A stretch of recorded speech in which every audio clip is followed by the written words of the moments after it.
kotenore kod weche moko mawuok e gwenge mag South Sakwa. Moko kuom jodak e ward ma South Sakwa e kar chung' bura ma Bondo e kaunti ma Siaya okawo ting' margi ma gin giwegi mar loso apaya mawuok Wagusu dag Omolo kadhi Migwena kaluwore kod kethruok mar apayano. Giwacho ni ma osebedo kathiro tijegi mapile ka okang' ma kamano gikawo bang' sirkal rem chopo singo mag bero apayano.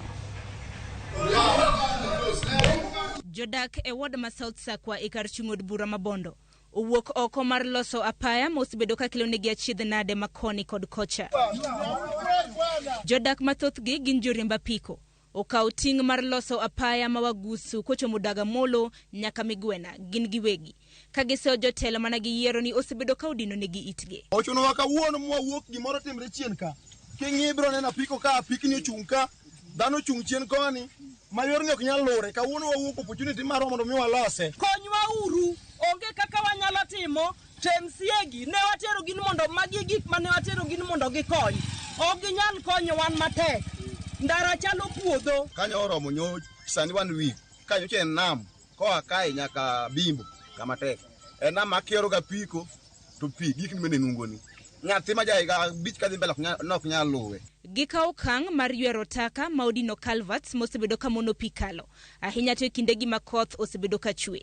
Giwacho ni jotelo osebedo ka singo mar loso apayano e kinde campaigns. Bang'e to onge gimoro amora ma gisebedo ka gitime. Akwayo jok mane wagone gi ombulu mondo giduoge chien mondo ging'e ni nitie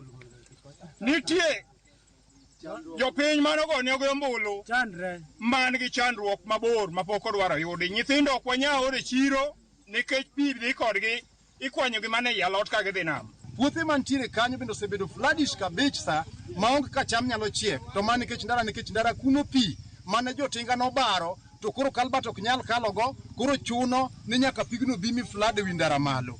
Koro miyo Siaya County gi MCS mantie county government kolure gi governor mantie orengo ng'iye yo ma Wagusu mawuok Wagusu kadhi Bondo nikech magi joma bende nogo kura mondo ubedi ofisi kuonde ma untiego. Kwayo makende ma pod gimedo cholo ne ten sirkand kaunti ma Siaya en ni odewo ywakgi ni mar ohelni magegi ithiero gi rach mar apayano. Sharon Ong'aw, Ramogi TV.